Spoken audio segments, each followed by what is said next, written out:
kepada orang tua kita. Tak pernah kita dulu menyakiti dia. Tak pernah kita dulu itu memukulnya atau mencaci makinya, merendahkan. Tak pernah kita bahkan mengatakan aku. Tidak pernah.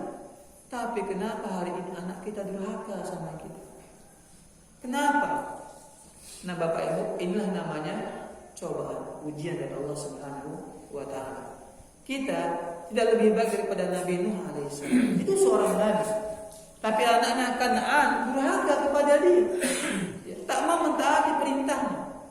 Dan banyak lagi contoh-contoh para ulama ataupun para nabi yang anak mereka durhaka kepada mereka. Enggak terlalu banyak Bapak Ibu, terutama ya yang paling menonjol contohnya adalah Nabi Nuh alaihissalam. Beliau seorang nabi. Inilah disebut dengan ujian. Ya Allah menguji kita dengan anak-anak kita yang tak baik, dengan kita yang durhaka, na'udzubillah min dzalik. Tapi tetap kita selalu memohon kepada Allah agar Allah menjadikan anak-anak kita anak-anak yang berbakti kepada kedua orang tua, anak-anak yang saleh. Baik kaum muslimin dan muslimat rahimani wa rahmakumullah. Jadi di sini ialah ya barang siapa yang melaknat kedua orang tuanya, maka Allah pun akan melaknatnya. Hadis ini diriwayatkan oleh ya Ali bin Abi Thalib ya. Ketika beliau ditanya, "Hal khassakumun nabi bi syai'in lam yakhussa bihi an-nas kafatan?" Ali bin Abi Thalib dia ditanya, apakah Nabi mengkhususkan kepada kalian, memberi kepada kalian wahai keluarga Nabi Muhammad, Ali, Fatimah dan semisalnya sesuatu yang manusia enggak mendapatkannya? Maka Ali bin Abi Thalib mengatakan, "Ma khassana Rasulullah." Enggak ada Nabi mengkhususkan kami dengan sesuatu apa. Semuanya sama. Ya. Kemudian Ali bin Abi Thalib mengeluarkan sebuah lembaran yang berisi wasiat Nabi sallallahu alaihi wasallam. Apa isinya? Isinya ialah la'anallahu man dzabaha li ghairillah. La'anallahu man saraqa manarul ardi. La'anallahu man la'ana walidayhi. La'anallahu man awa muhdisan. Dalam lembaran tersebut wasiat Nabi sallallahu alaihi wasallam menyebutkan Allah melaknat orang yang menyembelih untuk selain Allah. Allah melaknat ya orang yang menyembelih untuk selain Allah Subhanahu wa taala, karena termasuk di antara syirik besar. Ya, memberikan sesajenan kepada penjaga pantai selatan, memberi sesajenan kepada tempat-tempat yang angker. Ini angker selalu menelan korban nih. Tiap tahun pasti menelan korban. Maka kita berikan tumbal. Maka sembelihlah hewan, ayam ataupun apa. Termasuk perbuatan syirik besar. Allah melaknat hal demikian. Salman Al-Farisi pernah menyebutkan ada orang yang masuk ke dalam surga gara-gara seekor lalat. Ada juga yang masuk neraka gara-gara seekor lalat. Kok bisa terjadi? Beliau menjelaskan. Ada suatu kaum yang menyembah berhala.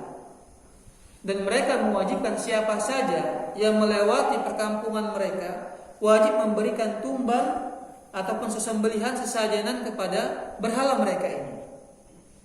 Maka lewatlah seorang pemuda dan ditangkap. Kalau kamu mau lewat, berikan kepada berhala kami ini, Tuhan kami ini sesajenan, sembelihan. Kata dia, saya nggak punya apa-apa. Ya. Kata mereka, wajib engkau menyembelih atau memberikan sesajenan kepada berhala kami meskipun seekor lalat. Maka dia cari lalat, dia bunuh, dia kasih kepada berhala tersebut. Maka dia pun masuk neraka. Gara-gara seekor lalat. Tapi itu merupakan hewan makhluk Allah yang dia bunuh sengaja untuk dia persembahkan kepada berhala, kepada selain Allah Subhanahu wa taala. Di hewan apapun itu kalau dia dibunuh untuk dipersembahkan sebagai pengagungan ya kepada selain Allah Subhanahu wa taala, termasuk syirik besar. Kemudian lewat seorang pemuda yang lain, ditangkap dia. Engkau wajib ya kalau mau lewat di kampung kami ini menyembelih seekor hewan meskipun seekor lalat. Apa kata pemuda ini? Demi Allah, haram hukumnya aku menyembelih untuk selain Allah Subhanahu wa taala. Maka dia pun dibunuh. Maka dia masuk surga. Karena apa? Dia mati di atas tauhid kepada Allah Subhanahu wa taala. Ini pentingnya kita tauhid, Pak. Kalau memang kita mengidamkan ataupun merindukan surga Allah Subhanahu wa taala, pegang teguh Islam ini. Tauhid ini. Jangan sampai kita mati dalam keadaan syirik kepada Allah Subhanahu wa taala.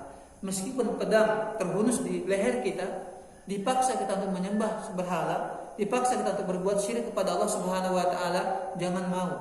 Meskipun nyawa kita melayang, silahkan. Ya. Nanti kalau kita baca sejarah Pak ataupun hadis Nabi tentang masalah Dajjal, Dajjal itu ialah Allah berikan dia suatu kekhususan untuk menguji manusia. Dia bisa menghidupkan manusia, bisa pula mematikan manusia. Dia bisa menurunkan hujan. Itu ujian bagi manusia. Maka orang-orang yang memiliki iman yang lemah akan mengatakan dia sebagai Tuhan karena punya kelebihan. Ya. Nah, di antaranya kelak ya Nabi menyebutkan dia akan mengambil seorang pemuda. Dia bilanglah aku sebagai Tuhan, kalau tidak aku masuk engkau ke neraka. Masuk engkau ke neraka. Maka ya ketika ditangkap satu orang, ya kalau tidak engkau mengakuinya, engkau akan masuk ke dalam surga. Nah, maka dia ambil satu orang pemuda. Dia bilang, engkau harus wajib mengimani bahwa aku sebagai Tuhan. Apa kata pemuda ini? Ya, aku sudah diketahui dan sudah mengetahui bahwa Nabi mengabarkan kepada kami bahwa engkau adalah Dajjal. Engkau adalah Dajjal, seorang pendusta. Maka Dajjal pun mencampakkan, dia seakan-akan dicampakkan ke sebuah neraka yang dinampakkan, begitu Pak, kepada manusia, dicampakkan dia ke neraka. Tapi apa kata Nabi? Itu pada dasarnya dia dicampakkan ke surga Allah Subhanahu wa taala karena dia meninggal dunia dalam kondisi bertauhid kepada Allah Subhanahu wa taala. Ini ya di antara yang harus kita pegang teguh untuk tetap bertauhid kepada Allah Azza wa Jalla. Baik, kemudian Nabi Shallallahu alaihi wasallam juga bersabda atau berpesan berwasiat kepada kita. Yang pertama tadi, Allah melaknat orang yang menyembelih untuk selain Allah Subhanahu wa taala. Yang kedua, la'anallahu man saraqa manarul ardh. Allah melaknat orang yang mencuri ya batas-batas tanah. Merubah batas tanah. Berapa ukuran tanah dia? 20 kali 20. Silap sedikit tetangganya sebelahnya dia geser 1 jengkal. Allah melaknat perbuatan seperti ini. Bahkan Nabi mengatakan barang siapa yang merubah patok tanah atau mencuri tanah orang, dia rubah patoknya itu sejengkal saja, maka kelak pada hari kiamat Allah timpakan kepada dia 7 lapis bumi.